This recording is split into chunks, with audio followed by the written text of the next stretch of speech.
오늘 한국과 일본이 난리가 났죠. 일본은 한국을 백색 국가에서 제외했고 한국도 일본을 백색 국가에서 제외하겠다고 합니다. 이렇게 되면 우리 경제는 삼중고를 겪게 됩니다. 그리고 그 여파는 굉장히 장기화될 겁니다. 이거 장난이 아니거든요. 경제는 심리인데 심리에 미치는 영향도 아주 큽니다. 오늘의 주식시장, 금시세, 달러 환율 한 번씩 다 체크들 해보셨죠? 이 시대에서 살아남는 법을 한번 연구해 보겠습니다. 일본은 한국의 2차 경제 보복으로 드디어 백색 국가에서 한국을 제외했습니다. 우리 정부 역시 다시는 일본에 지지 않겠다면서 일본도 큰 피해를 감수해야 할 것이라고 하면서 우리도 일본을 백색 국가에서 제외할 것이라고 이야기했습니다. 특히 일본은 미국의 중재를 거부했습니다. 미국의 입김에 상당히 많은 영향을 받고 있는 일본이 미국의 중재를 거부했다. 그러면은 지금 현 상황대로라면은 타협이 불가능하다는 것을 의미합니다. 가까운 시일 내에 타협이 일어나지는 않을 것 같습니다. 그리고 이 백색 국가 제외 시점은 8월 하순께 실시가 될 예정입니다. 어떻게 보면 아직은 그래도 시간이 조금 남아있는 것 같습니다. 타협을 할 여지가 약 보름 내지 20일 정도 남아 있습니다. 일본이 반도체 소재 등 3개 품목을 수출 규제한 지 한 달 만에 추가 보복이 일어났는데 이렇게 되면 경제 전쟁이 전면화되는 겁니다.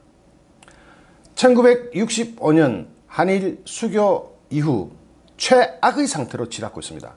일본 언론들도 걱정을 많이 하고 있습니다. 한미일 결속 약화로, 이 말은 미국의 중재까지 거부했기 때문에 일본은 대단히 큰 결심을 한 거거든요. 중재 약화로 지역 정세가 불안정해질 우려가 있다는 겁니다. 그리고 일본 정부의 해법에 대해서, 일본 정부가 제시한 해법에 대해서 많이 모르는 사람들이 계십니다. 일본 정부가 새로운 해법을 내놓은 것은 한국에 준 청구권이 있으니까, 청구권 보상을 했으니까 그 당시 그 청구권 보상 금액으로 포철이나 고속도로 등 많은 경제 발전을 이루었으니까 그때 대일 청구권 자금을 받았던 기업에서 보상을 해라. 그 기업 돈으로 보상하면 되지 않겠느냐. 이게 일본의 타협 아닙니다.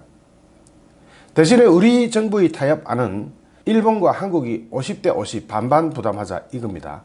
우리 정부는 우리도 50%를 내겠다. 이거 좀 정신이 나간 짓 같은데 어쨌든 우리도 50%를 내겠다. 근데 일본은 50%는 고사하고 1원도 안 내겠다. 이겁니다. 그리고 우리 정부는 지소미아 파기를 한일 정보교류협정을 파기할 듯이 이야기하고 있고 백색 국가에서 제외하겠다는 것은 틀림없는 것 같습니다. 일본을 백색 국가에서 제외한다. 그리고 우리 정부는 아직도 외교적 해법을 제시하고 있습니다. 대응과 맞대응의 악순환을 원치 않는다. 일본이 대화의 길로 나와달라 이겁니다. 우리 정부는 아직도 이런 정책을 고수하고 있습니다. 일본이 우리나라를 백색 국가로 지정하면은 어떤 품목이 어떤 피해를 입을까요?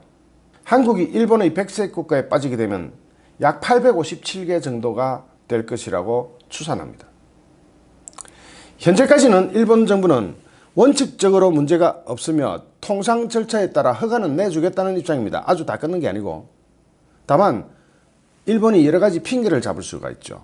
군사 전용의 우려가 있다고 일본 저거가 자기 마음대로 판단을 해버리면 언제든지 아이템별로 불허를 할 수 있습니다. 허가를 안 내줄 수가 있습니다. 이래 되면 수입 길이 막히게 됩니다. 우리 정부에서는 홍남기 부총리가 약 159개 품목이 대상이 될 거다 이렇게 보고 있습니다. 그래서 수입 대체에 최선을 다하고 정부가 각종 지원을 하겠다고 합니다.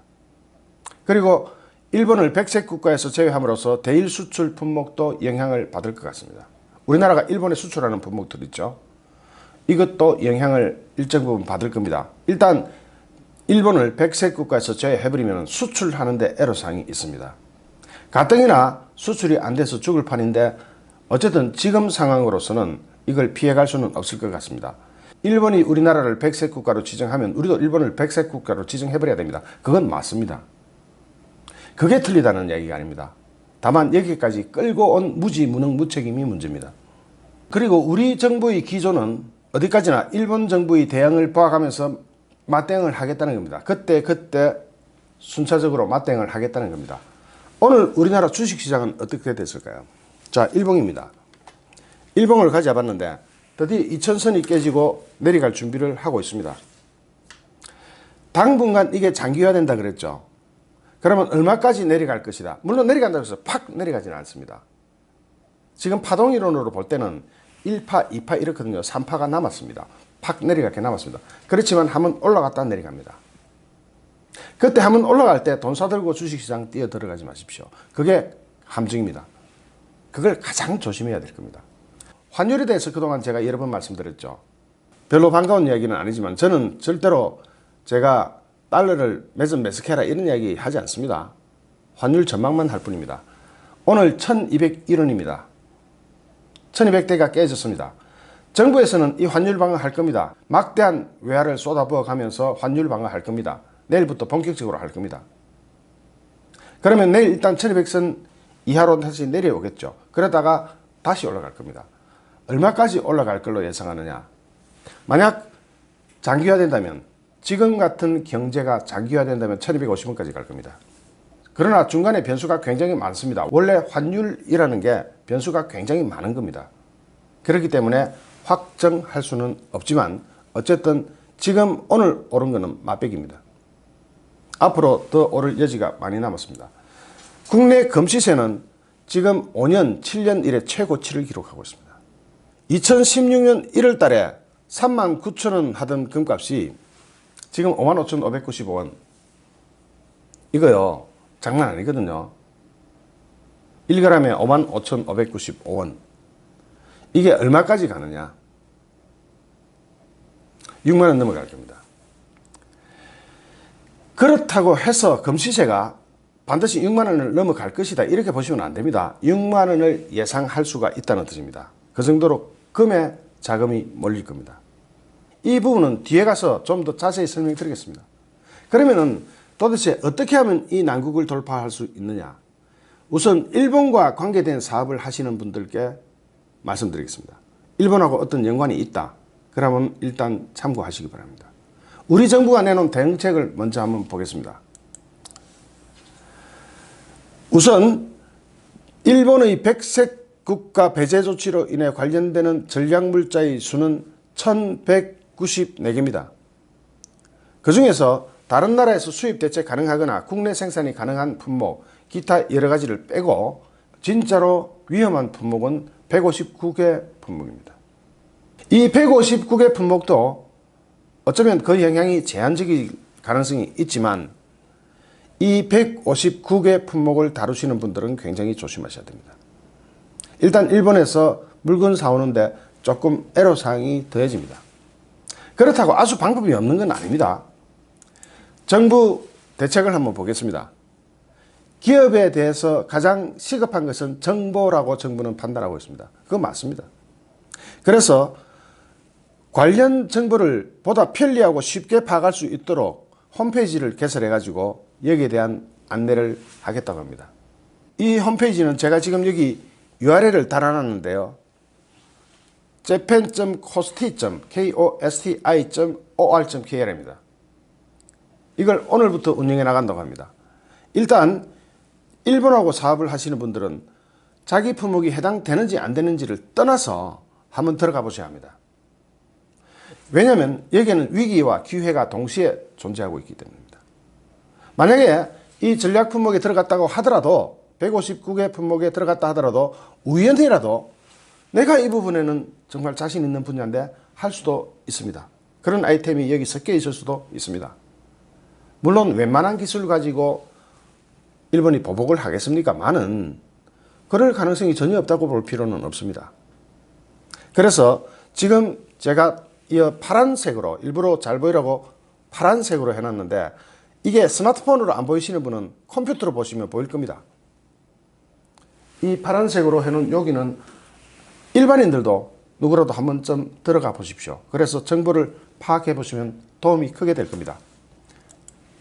계속 우리 정부의 대책을 보겠습니다.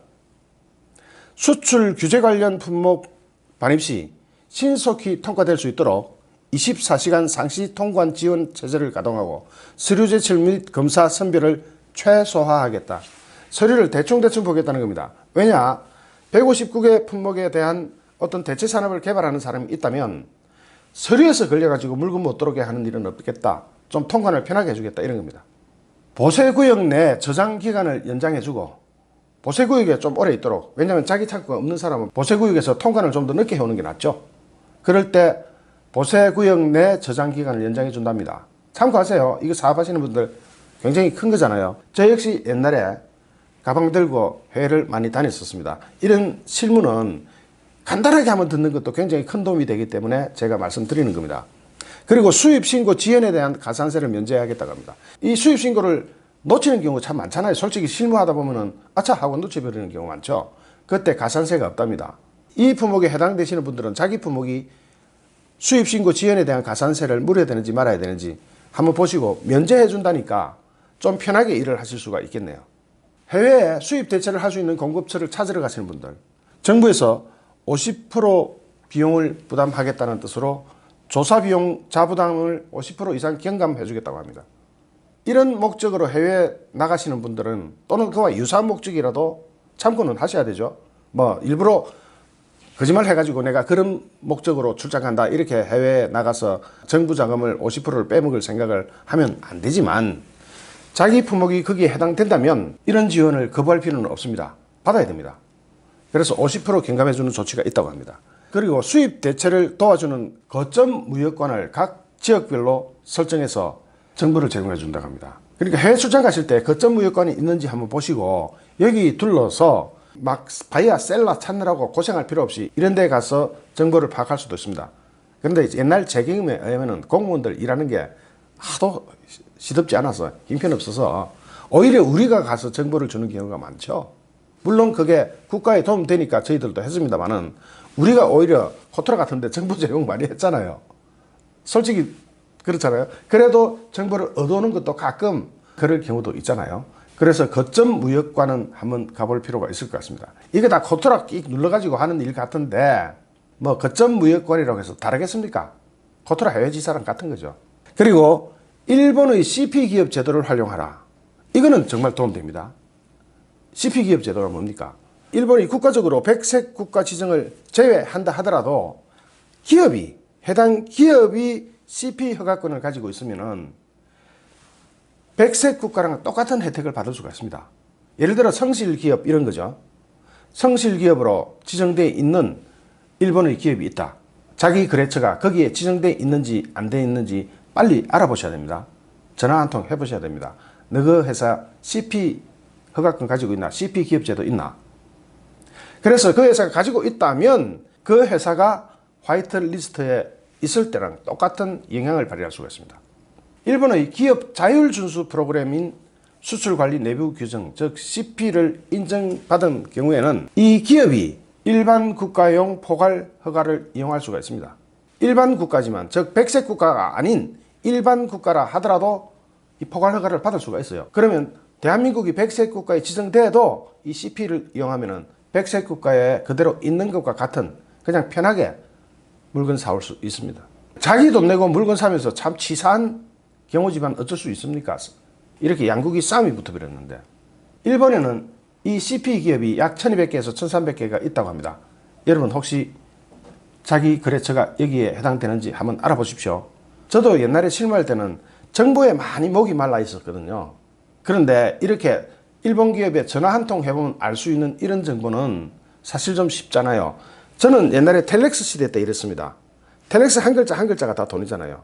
그래서 영어를 굉장히 압축하고 하면서 상대는 알아들어야 되고, 그래가지고 그 텔렉스에서 이런 정보를 확인하고 이랬는데, 요즘 시대가 워낙 좋지 않습니까? 텔렉스는 뭐 놔두고 그쪽 사원들한테 전화 한 통 해봐도 알 수 있는 거죠. 너그 회사 CP 허가 있나?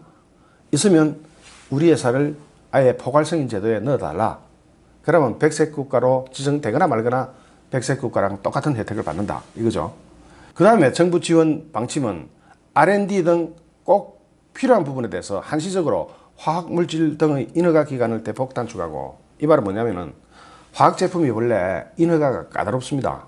까다로운데 이것이 만약 전략 품목이다, 일본이 수출을 금지한 품목이다, 이런데 해당될 때는 그냥 해주겠다는 겁니다. 이게 얼마나 일하기 쉽습니까? 이런 거를 많이 활용하십시오.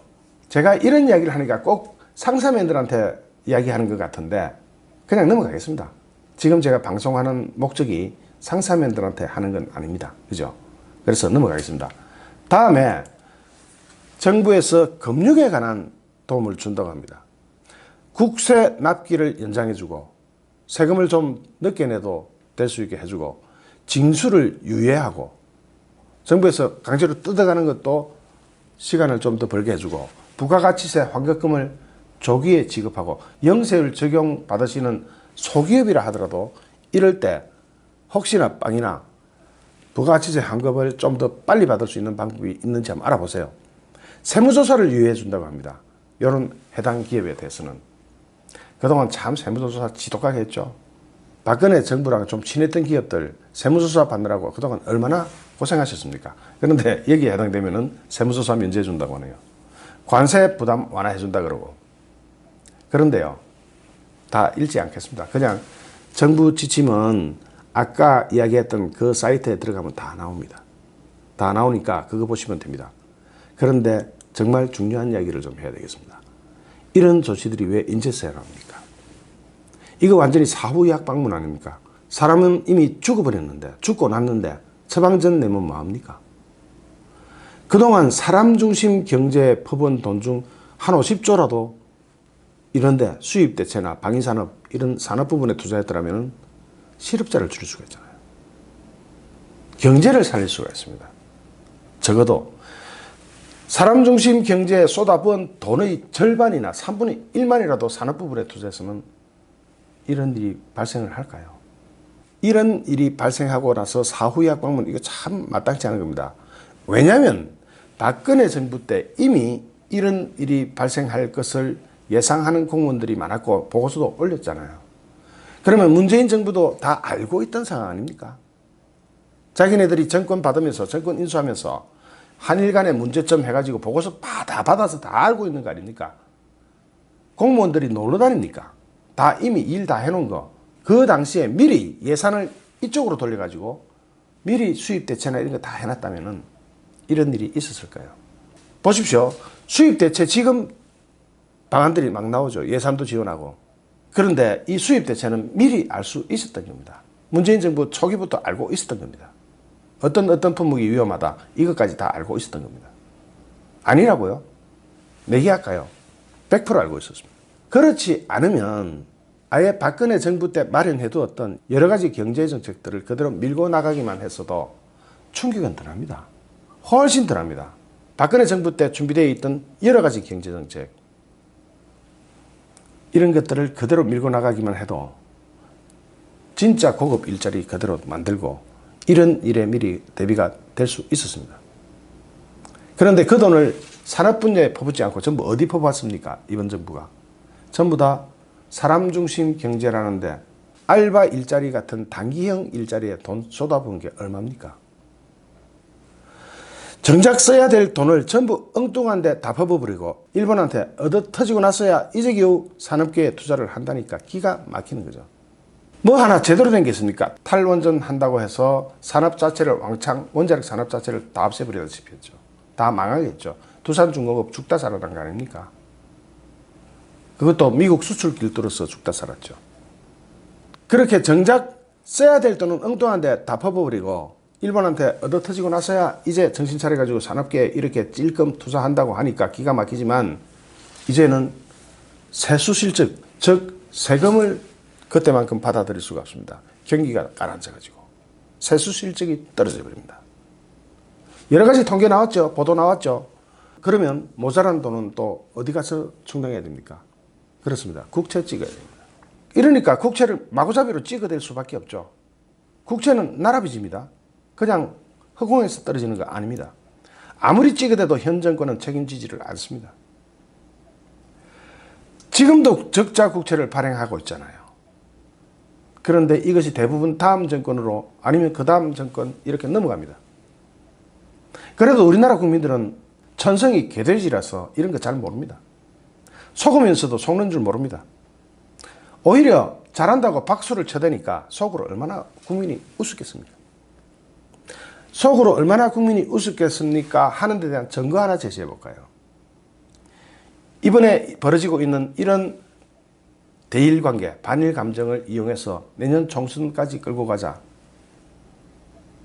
이게 민주당의 전략 아닙니까? 민주연구소에서 나왔던 문건 아닙니까? 그런데요, 아무리 국채를 찍어서 마구잡이로 찍어가지고 돈을 풀어도 경제가 살아나지 않습니다. 이건 왜 그럴까요? 이게 바로 문재인의 저주라는 겁니다. 일본의 부당한 조치에는 단호하게 대처해야 됩니다. 누가 하지 말자 그럽니까? 단호하게 합시다. 그러나 이것을 정치적으로 이용하기 위해서 진짜로 치사한 국내 선동을 해대는 것은 일본도 없고 우리나라 식자청도 다 없을 겁니다. 지금은 안보와 경제가 똑같이 위기입니다. 북한은 사흘이 멀다 하고 미사일을 쏴대고 있습니다.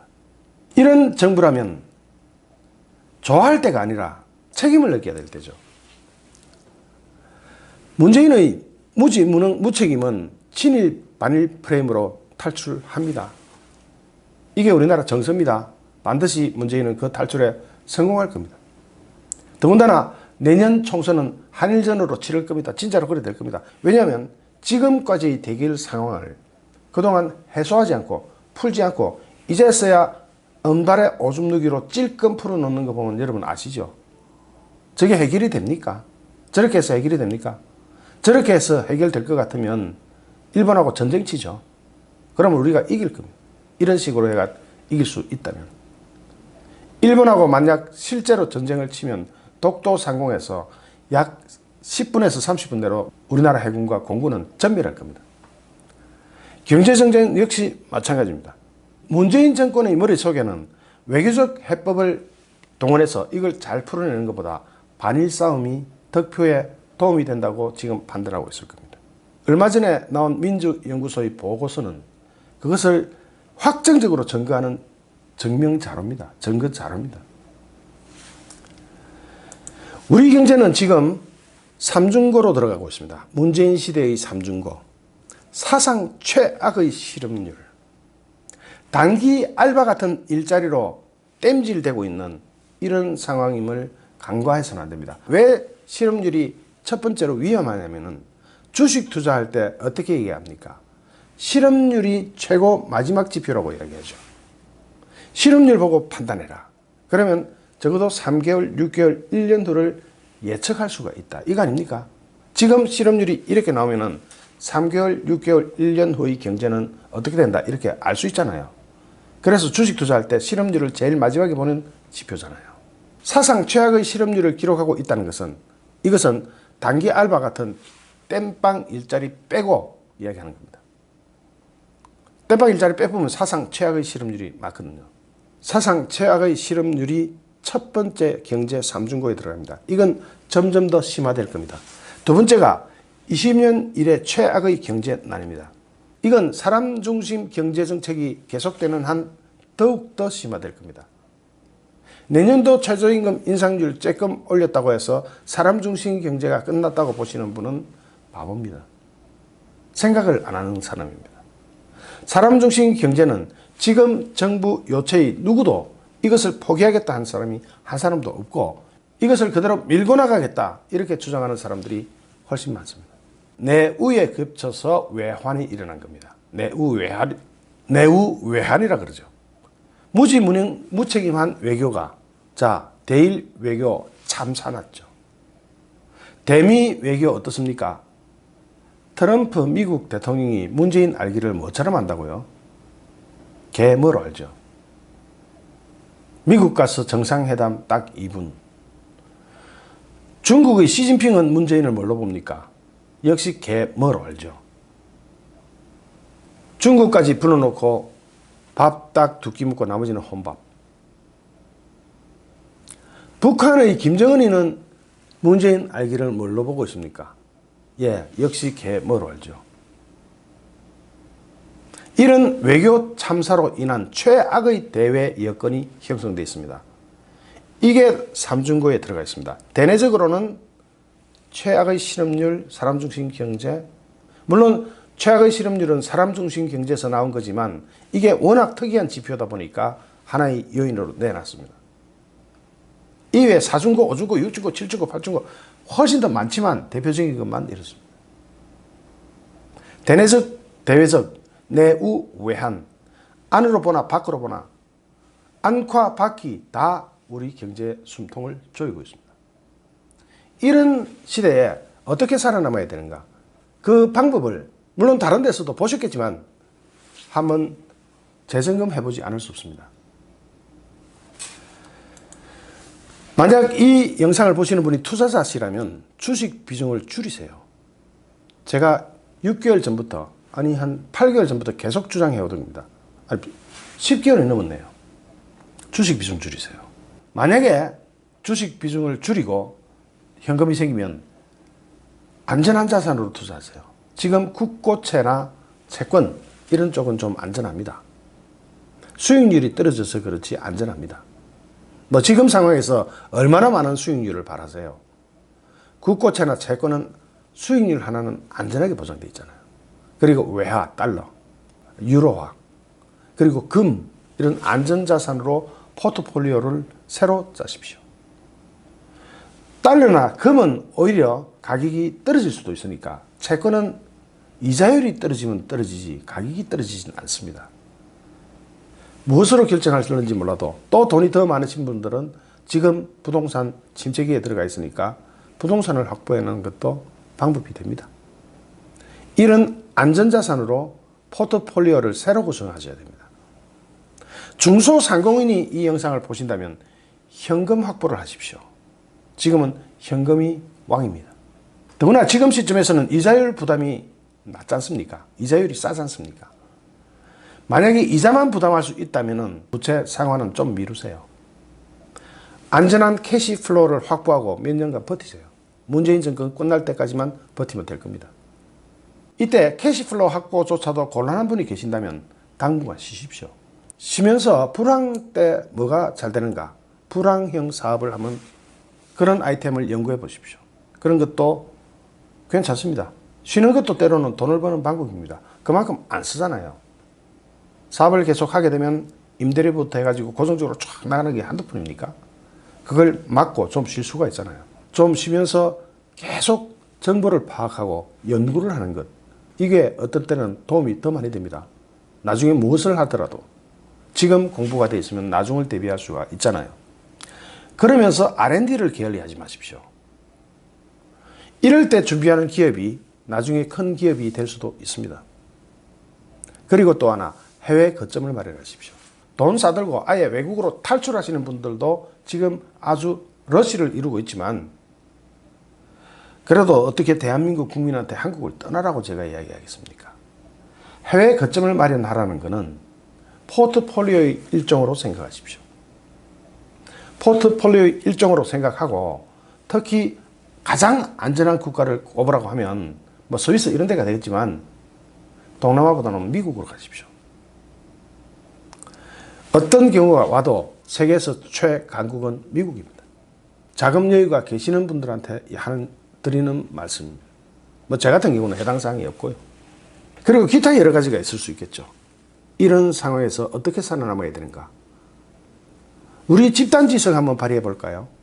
댓글로 여러분들의 아이디어를 달아주시면 저도 그 댓글 보면서 공부 좀 하겠습니다. 지금 일본을 이기는 방법은요, 이런 식으로는 못 이깁니다. 제가 장담하지만 절대로 못 이깁니다. 오히려 우리 경제만 더 피멍이 들 뿐입니다. 그냥 멍드는 게 아니고 피멍이 듭니다. 경제를 한번 말아먹는 데는 문재인 정부처럼 2년이면 족합니다. 그런데 이걸 되살리려면 10년 걸립니다. 장기화 된다고 제가 이야기했죠. 장기화를 대비하셔야 됩니다. 한 달, 두 달 만에 해결되는 문제들이 아니잖아요. 지금 문재인 정부의 삼중고는 한두 달 만에 해결되는 게 아닙니다. 1, 2년 만에 해결 안 됩니다. 길게 보십시오. 롱텀을 보시고 대비하십시오. 이공계 CEO들, 우리나라 석학들이 한국 경제 10년 이상 장기 침체로 들어간다고 이미 경고했잖아요. 제가 여러 번 인용했습니다. 한국공학 한림원이 5년 뒤 한국 경제를 전망하는데 5년 만에 해결 안 된다. 10년 간다. 이렇게 이야기합니다. 왜냐하면 지금까지 한국 경제를 떠받쳐온 모든 기업들이 위기를 맞이하고 있기 때문입니다. 거기다가 퇴출되고 도산되는 산업들, 한두 개가 도산되고 퇴출됐습니까? 그런 식으로 우리나라 산업 자체가 공동화 현상을 빚고 있습니다. 거기다가 생존하고 있는, 먹고 살고 있는 기업조차도 대외 여건으로 외교를 잘못해가 다 말아먹게 된다면 한국 경제는 회생의 기미가 보이지 않습니다. 이 기막힌 상황을 타개하는 방법은요, 아까 이야기했던 여러 가지 방식이 있겠지만 가장 안전한 방식은 정권을 교체하는 겁니다. 살기 위해서 하는 겁니다. 지금 이 영상을 보시는 분이 좌파인지 우파인지 저는 잘 알 수가 없죠. 만약에 구독자님들 중에 좌파가 섞여 있다든지 중도 좌파가 섞여 있다면 제 말씀을 한번 들어보십시오. 경제가 살면 일본 이기는 거 간단합니다. 유럽에 가면 영국 옆에 아일랜드라는 나라가 있습니다. 영국과 아일랜드는 서로 잡아먹던 원수입니다.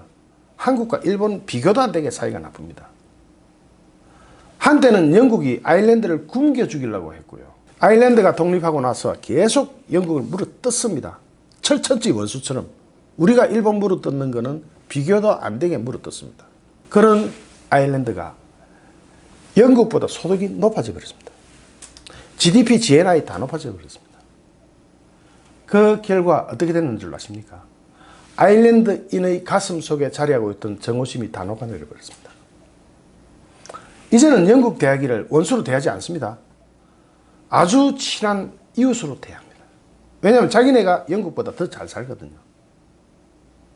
진짜 일본을 이기려면 우리도 아일랜드처럼 일본보다 더 잘 살면 됩니다. 이게 일본을 진짜 이기는 길입니다. 그것을 실증적으로 아일랜드가 보여주고 있습니다. 왜 우리 좌파 정부는 아일랜드의 경우를 외면하고 있을까요? 여러분은 그 이유를 아십니까? 진짜 아십니까? 맞습니다. 바로 그 이유입니다.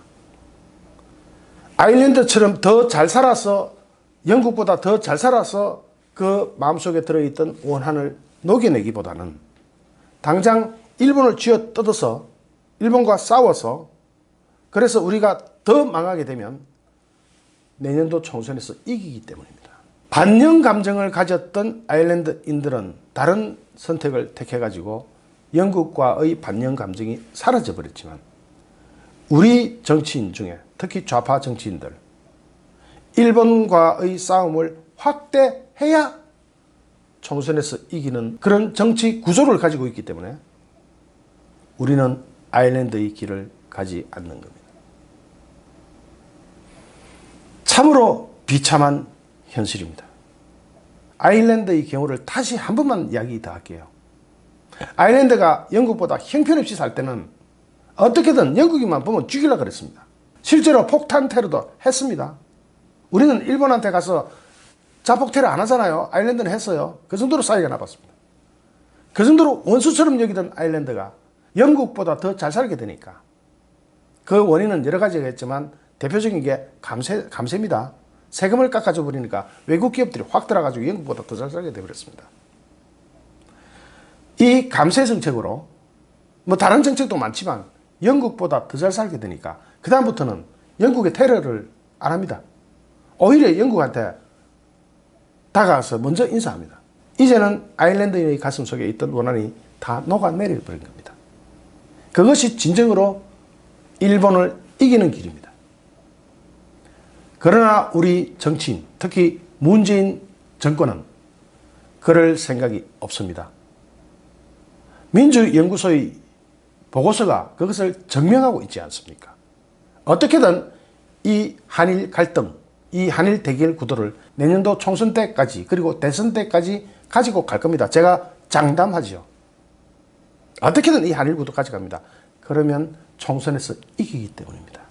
더 이상 말씀드리지 않아도 제가 드리고 싶은 말씀은 여러분이 아실 겁니다. 이것을 어떻게 하면 좋습니까? 여러분의 생각은 어떠십니까? 좋아요, 구독하기, 공유하기는 제게 큰 힘이 됩니다. 감사합니다.